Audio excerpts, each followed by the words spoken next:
Magandang umaga po.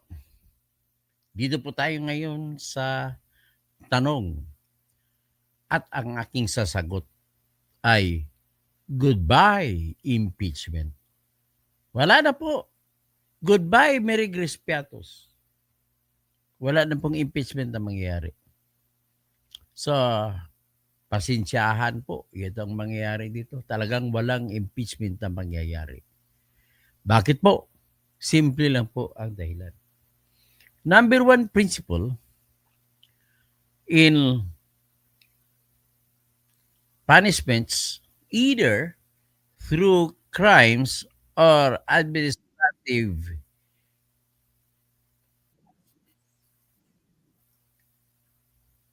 is that you cannot punish if you have no power to punish. That's it. Simple lang yan. So ngayon, ipopokus ko na, isisentro ko na iyong tanong.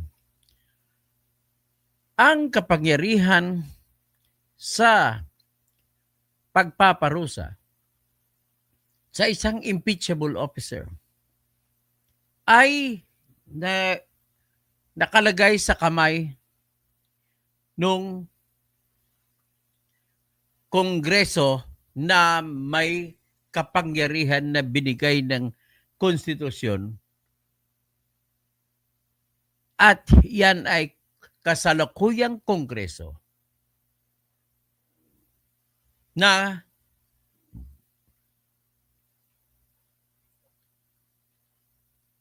siyang Kongreso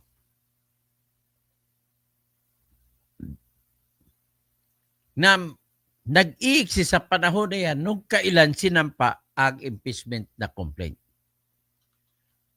Halimbawa, walang duda na nung sinampa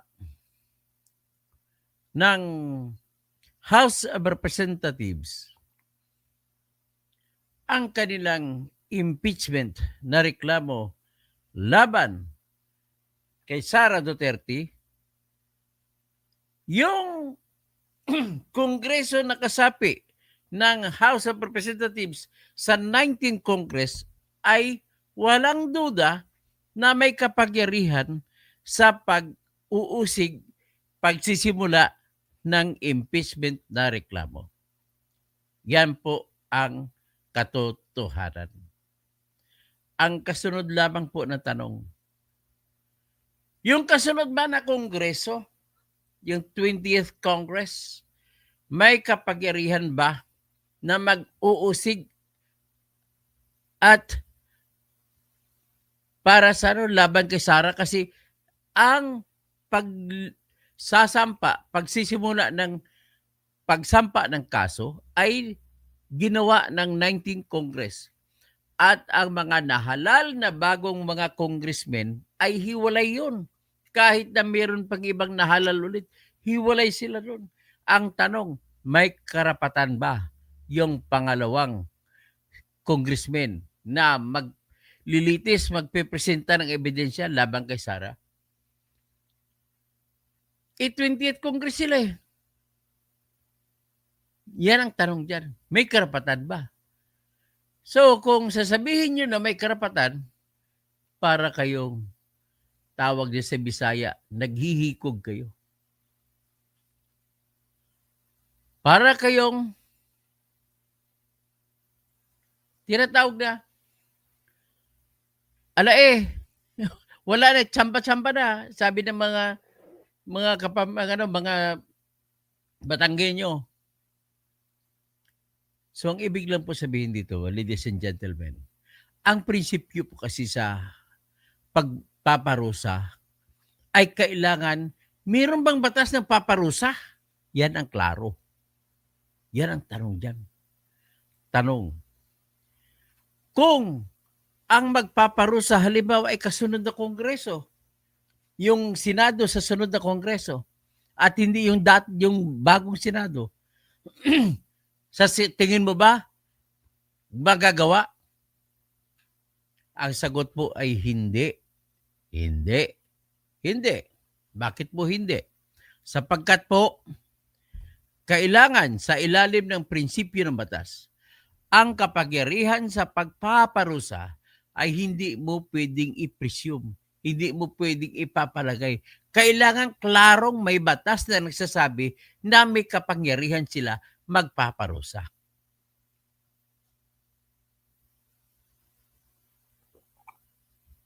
Intindihan nyo kaya ako? Ganito lang yun. Sa panahon ng senador ngayon, 90th Congress, at sa mga panahon ng Kongreso ngayon,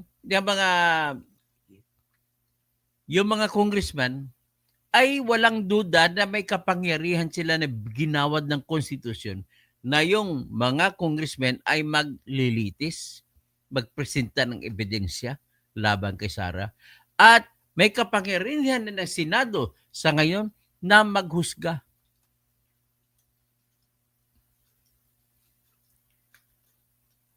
So ngayon, ang tanong, kung hahayaan natin na kasunod na Kongreso magsasagawa niyan, kasi ginawa naman na talaga ng Senado na nagbuto-boto sila at binalik nila sa House of Representatives. Sinabihan sila, oy, ayusin ninyo, ipagpatibay ninyo na isa lang ang sinampa ninyong reklamong impeachment. At kailangan mag-report kayo kung ano ang nangyari doon sa 3 na nauna na impeachment complaint. Pangalawang utos, at ang 20th Congress ng mga congressmen ay magpapadala ng kanilang ekspresyon kung gusto ba nila ipagpatuloy ang impeachment o hindi. Yan po.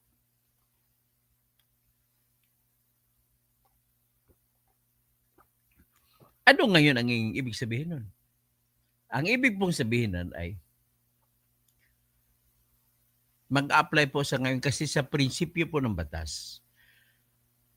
Walang batas kung sa criminal law pa, nolium crimen, nullia pena sine lege. Walang ipaparusang krimen kung walang klarong batas na nagsasabi na paparusahan ka sa ginawa mong yan. Dito may klarong batas na nagsasabi sa 19th Congress ay ang Senado na yan ay may kapangyarihan na magpaparusa sa isang sinasakdal na impeachable officer kung sakasakaling mapatunayang guilty. Pero wala tayong batas sa konstitusyon nagsasabi na yung mga bagong halal na senador ay may kapangyarihan sa pagpaparusa o paghusga kay Sara Duterte na kinasuhan siya sa mga lumang senador. At wala ring sinabi na ang mga lumang congressmen ay pwede pa silang magpepresenta ng ebidensya laban kay Sara kung nasa 20th Congress na sila. Ladies and gentlemen, dahil po walang klaro, ay mayroon tayong prinsipyo na hindi mo pwede mai-presume, maipagpalagay na may kapangyarihan ka. Tandaan niyo po sa ating konstitusyon, kapag pinag-usapan ng isang bagay na may kaakibat na parusa, papasok ngayon ang tinatawag na due process, Section 1, no person shall be deprived of life, liberty, or property without due process of law. Ladies and gentlemen, meron bang batas na magpaparusa kay Sara kung hinabla siya sa 19th Congress, ang magpaparusa ay 20th Congress? Wala. Therefore, kung wala, mag-apply po yung tinatawag na the power to punish cannot be presumed. Intindihan ito ng mga abogado. Pag pinag-usapan naman natin ang Section 1, Article 3 ng ating Constitution, no person shall be deprived of life or liberty or property without due process of law. Ang ibig sabihin po, ay kailangan may batas na magpaparusa. Yan ang proseso ng batas. Kailangan gagawa mo na ng batas, yan ang proseso para papanagutin ang tao kung na may sinasabing batas na pwede magpaparusa. Halimbawa, paparusahan kung sino ang pumatay ng unggoy. Pwede bang parusahan ang mga tao na nakita mo na pumatay ng unggoy kung walang batas na paparusa? Hindi, hindi. Ibig sabihin, may batas ba nagsasabi na yung bagong senador ay may kapangyarihan? Binigyan ba ng batas ng kapangyarihan na magiging proseso para paparusahan si Sara? Sagot, wala, wala, wala. Kaya nga, ladies and gentlemen, if there is no law that punishes an administrative liability, then you cannot punish that administrative liability as you believe so. Mag-apply po yung prinsipyo ng criminal law. Nullium crimen nullius pena sine lege. It is not a crime if there is no law that punishes it. It is not an administrative violation if there is no administrative law that prohibits it or that punishes it. Papasok pa rin ang very basic na batas. No person shall be deprived of life, liberty, property. Property po yung opisina. Kasi nagsisweldo si Sara. Property yan. At buhay niya rin yan kasi nawawalan siya ng buhay. Mawalan siya ng karangalan. Ang karangalan ay buhay. So ngayon, ibig sabihin, kung walang klarong batas na magsasabi na ang kasunod na kongreso ay pwedeng pumarusa sa kay Sara, ay hindi natin pwede parusahan si Sara. Hindi pwede na ipagpatuloy ang impeachment sa sunod na bagong mga senador, sa sunod na kongreso na tinatawag 20th Congress. Intindi na yan? Intindihan nyo na ba? Ngayon, sinabi ng mga sample na ginibigay nila mga gustong magsabi may continuity daw. Ang tanong, may continuity nga ba? Ladies and gentlemen, hindi ko pwede masabi na may continuity kung ang pag-usapan ay ang pagpaparusa. Pero ang pag-uusapan, kung sa batas, nagpadlabas ng desisyon ang Supreme Court sa kaso ng Nery case ay sinasabi yung pagpaparusa o di kaya sa isang mga pamantayan na sinasabi ng present na Congress sa Senado. Halimbawa, may isang batas, tingnan natin na batas na tinatawag na pag-increase ng 100 peso na minimum wage sa minimum wage law. Nakabinbin. Hanggang ngayon nakabinbin. Pero natigil, hindi natuloy kasi yung House of Representatives ayaw makipag-usap sa Senado, sa mga senador para magiging batas na ang pagtataas ng minimum wage law. Ano mangyari ngayon? Dahil ang Senado, anong sinabi sa Nery case ng Supreme Court? Sinabi nito, sa Senado, kung ano man ang batas na ginawa at dyan naiwan na yan, ay kinukonsidera na pagpatuloy na yan. Kinukonsidera yan na tatawid yan sa bagong mga senador. Maliban na lamang kung ayaw ng bagong senador. So, ibig sabihin, kailangan may aksyon ang bagong senador na gagawin, whether tatanggapin nila na ipagpatuloy pa yung panukalang batas na magbibigay ng 100 piso para dagdag sa minimum wage law. Sa batas lang nangyari yan. Pero yung the power to punish is another thing kasi yung sa paggawa ng batas, wala kang paparusahan. Bagkus nagbibigay ka ng karapatan sa pagtaas ng sweldo. Dito, hindi mo pwede itatawid yan kasi ang sinasabi nito, nagpaparusa ka, nagtatanggal ka ng buhay, nagtatanggal ka ng property. Sinasabi na nga sa Constitution, no person shall be deprived of life, liberty, or property. Kaya hindi pwede itawid Kasi walang batas na nagsasabi na pwedeng parusahan si Sara Duterte ng mga bagong senador. Intindi? Napakasimple. Tapos hindi pa maintindihan, magdebate-debate pa. Pangalawa, ang Senado, ginagawa po yan sa Senado ng Amerika. Bakit? Kasi hindi nawawala ang karapatan ng Senado na Kongreso para magparusa. Bakit hindi nawawala? Kasi po, 100 po ang senador ng Amerika. Sa kada 2 taon, yung 33 na senador ay pinagbubutuhan. 33 lamang ang aalis at matitira 67. Majority pa rin. Kaya hindi nawawala ang karakter ng isang Senado. It's the same Senate that has acquired that vested right to punish, that they can go now to the next Congress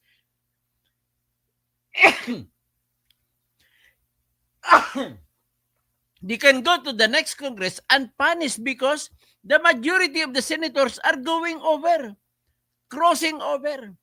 67 senators. Ito, sa ating Pilipinas, 12, hindi quorum. Walang majority. Yung sa Senate ng Senado ng US ay may majority, may quorum. Dito sa Pilipinas, walang quorum. 12, hindi magiging quorum ang 12, 50% lang yan. At dahil hindi nakalagay sa konstitusyon na pwedeng tumawid, hindi pwedeng tumawid. Sorry, gentlemen. Impeachment, goodbye. Marites, Mary Grace Piatos, goodbye. Yun lamang po ang masasabi ko at magbabati muna ako. Teachers Pet TV, Mango, 150 million per pirma, hindi ka po yon pansariling interest. O, Teachers Pet TV, Mango, si Mango pala, no? O, kausapin natin muna si Mango. Hi, Mango! Okay. Si Efren Takdagarucho, ari naman gapalagpat daw ko na ako. Hindi po ako nagpapa-guessing game. Ibig sabihin kasi Ilonggo na salita ang gapalagpat. Ibig sabihin po, naghuhula. Hindi po ako nanghula. Batas po yan. Teacher Petebi, good morning, Dr. Toto. Tapos si Teacher Petebi, Dr. Toto, paano po yun? Hindi kaya makumpre ng itsura ng impeachment? Hindi na po, wala na. Because walang pong batas na nagsasabi na pwedeng tumuloy. Kailangan kasi may batas.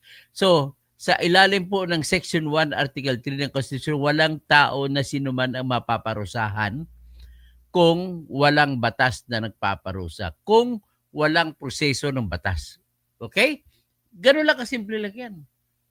So, Pilipino ako, the camp of the former president has already hired British-Israel lawyer Nicholas Kaufman and is still in the process of forming the rest of the elder Duterte's legal team, the vice presidents earlier. Mango, as much as I like your arguments, naniwala ako na walang batas sa impeachment, kundi pansariling politika. Tama ka man ka? Tama ka man ka, Mango? Politics, tingnan natin ang politics. Bernardo Benjula, good morning, Kabujog, Senator, Doctor, Attorney, Engineer. Okay ha, Teachers PTV, ganyan tatalakay natin, no? Si Ricardo Magallanes, God bless you for reality. Yan, that's reality. Let's talk about reality. Ricardo Magallanes, good morning, Sir Katoto, God bless your share the reality in Filipino people. Crescencia Buenafe, tama ka, Tony Toto Kausing. Ganito po yon. Ang aking prinsipyo dito pagdating sa impeachment, the Senate can do whatever it wants. Pwedeng gagawin ng Senado kung anong gusto niya gagawin. Basta hindi lumalabag sa kung may pamantayan na nilagay sa Constitution. Ngayon, patunayan at tanungin natin, meron ba gagawin? Halimbawa, gagawin ng Senado, itawid natin.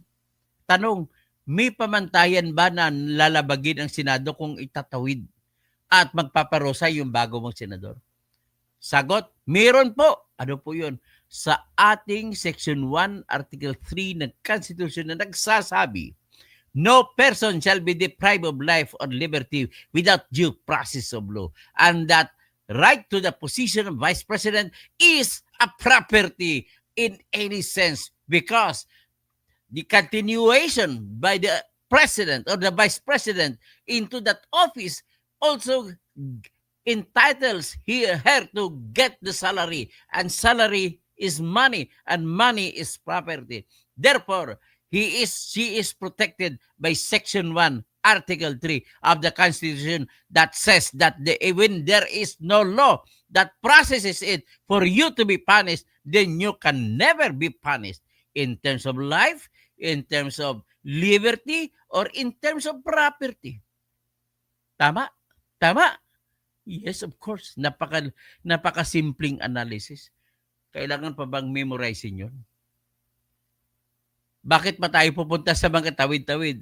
Sinasabi ko ulit, hindi pwede pong tumawid ang Senado natin na the same vigor that it could get that vested right to punish just because of the fact that only 12 senators are crossing over, hindi majority. So, hindi nila bitbit mula sa lumang Senado, hindi nila pwedeng bitbitin yung kapangyarihan sa pagpanis kay Sara sa 19th Congress at bibitbitin nila sa kasunod na Kongreso sa kasunod. Okay? I do believe marami po mga abogado papanig sa akin at ito na po ang pinakamatinding explanation. Sigurado po ako, no lawyer, however hard-headed he is, no lawyer who will stand firm not to agree with me. Kasi batas po yan. Okay, hanggang dyan lang muna siguro tayo. Anali, Catalonia Reyes. Bagigid si mo magsenador at Tony Toto. Walang kinikiligan. Hindi tayo dapat papanig kahit kanino. ATC 100 Game Fowl Farm. Jane Sarco, God bless you sa Idol Toto watching from Kuwait. Okay. Tapos si Lani Vargas, ito mga nagkaso ng impeachment kay Inday, nakikita nila COFE. Ito ang mga congressman na 2 billion COF nila at garapalan. Mga kurakot din sila. So, dyan lang po ang ating babanggitin. Magandang umaga po sa inyong lahat. I love you all. You're a Filipino. Mango, long shot yung argument mo na due process. Hindi long shot yan! Anong klase mango? You analyze it. Kung abogado man kayo, analyze it. Sigurado ako, iposta ko tong buhay ko rito na tama ako. Malinaw pa sa sabaw ng pusit. You are talking of nonsense. Gumamit ka naman ng mga doktrina at batas, mango. Para naman masayahan naman ako. Huwag niyo yung mga argumentong pusit, ha? Okay? So magandang umaga po sa lahat. I love you all. I love you all, Filipinos.